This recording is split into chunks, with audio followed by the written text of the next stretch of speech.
Welcome to our discussion on the essence of Islam through a fascinating Q&A work by Dr. Atef Ahmed. Yeah, This text absolutely. touches on everything from fundamental beliefs to art and history, and it's so rich in detail. For sure, it really spans a wide array, covering core beliefs, practices like the five pillars, even the nuances between Sunni and Shia traditions. What do Yep, you think is the exactly. most striking feature right up front?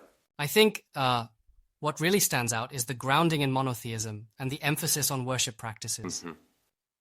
The book explains with clarity how Islam is built on the belief in one God, Allah, and then moves through things like the Shahada and the idea of divine predestination, which really sets the stage for understanding the rest. Absolutely.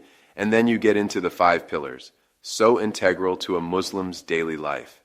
The declaration of faith, prayer, almsgiving, fasting during Ramadan, and the pilgrimage to Mecca. Right.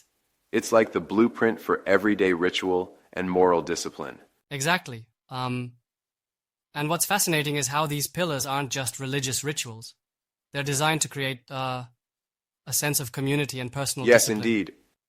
I love how the text even highlights the social dimension, like zakat reinforcing charity and empathy. Speaking of community, the book also charts out the early schisms in Islam, the differences between, say, Sunni and Shia, perspectives on leadership after Muhammad's death. Yes, It's interesting to see how political and theological factors intertwine there. right. And it carefully explains that while both share many core Yeah, beliefs, indeed. they diverge in their view on leadership. Like Sunni's election approach versus the Shia emphasis on the Prophet's family line. That nuanced discussion is valuable because it demystifies a lot of misconceptions. It also underlines that Islam isn't a monolith, but a diverse tapestry of interpretations and practices. Exactly. And the work goes even deeper by covering topics like the origins of the Quran, explaining how revelations were delivered to Prophet Muhammad through the angel Gabriel and later compiled. It's elegant in its historical detail. And then there's the discussion on Sharia law that really shows how Islamic principles shape Right, true. everyday life. The text delves into how Sharia is derived from the Quran and the Sunnah, while still allowing room for interpretation based on changing circumstances. Yeah, and that flexibility in interpretation can be both a strength and a source of critique. Oh, definitely. It reminds me that while modern critics say traditional interpretations can be too rigid, reformists argue for re-engaging with ijtihad to update laws. Speaking of reform, the book also touches on contemporary debates, how groups within Islam contest interpretations. It discusses reformist voices, progressive perspectives questioning traditional gender roles, and even modern Islamic banking, which avoids interest through profit-sharing models instead. Right. Islamic economics is particularly interesting. It shows how finance can work Yeah, without the absolutely. concept of interest. They rely on asset-backed models, profit-loss sharing, and even leasing, which aligns with the ethical principles laid out in the Quran. Moving away from finance, another fascinating area the text covers is Islamic art and architecture. The prohibition against depicting animate beings led to highly stylized geometric patterns and calligraphy that express the infinite nature of God. Exactly. It's like they had to get creative. So artists turned to complex arabesques and intricate mosaics. And each mosque, whether it's from the Umayyad or Ottoman periods, tells a unique story through its design features like minarets, domes, and arches. That's right. The text makes it clear that while the primary function is religious, the architecture also reflects a rich cultural dialogue between local traditions and Islamic ideals. Yep, very Some well of these put. designs even inspired modern art globally.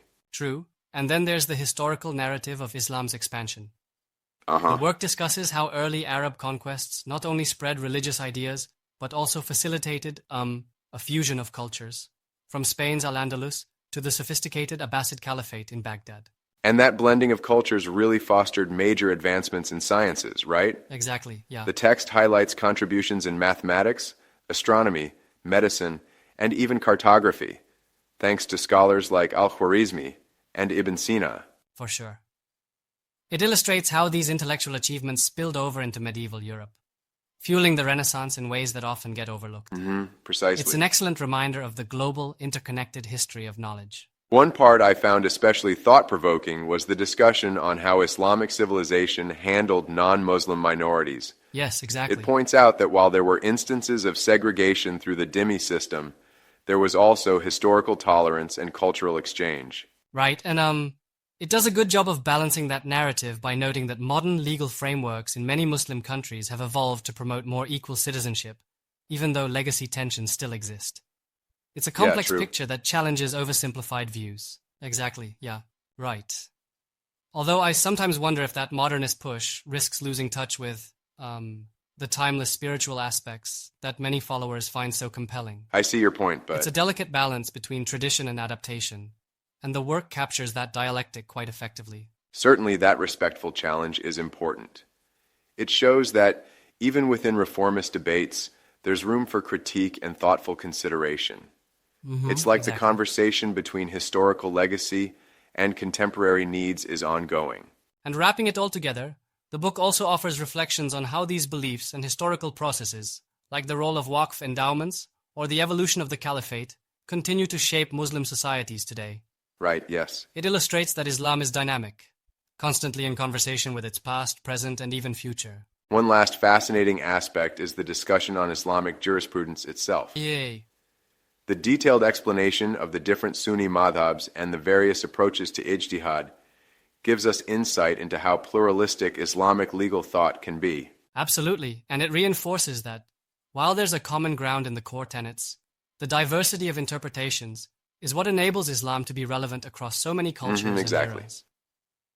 It's really impressive how all these threads come together. Overall, the work is a comprehensive primer that encourages understanding among people of all faiths by demystifying many commonly misunderstood aspects of Islam. Yes, indeed. It opens the door to interfaith and cross-cultural dialogue, which is much needed today. In summary, this text by Dr. Atef Ahmed offers not just answers, but a framework to appreciate the complexity, beauty, and vitality of Islamic thought and tradition. Absolutely right.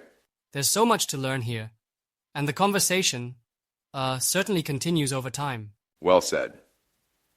It's been a pleasure unpacking these themes together. Thank you for such an engaging exchange. Yeah, thank you. And to everyone listening, keep exploring, questioning, and connecting with these rich histories and ideas.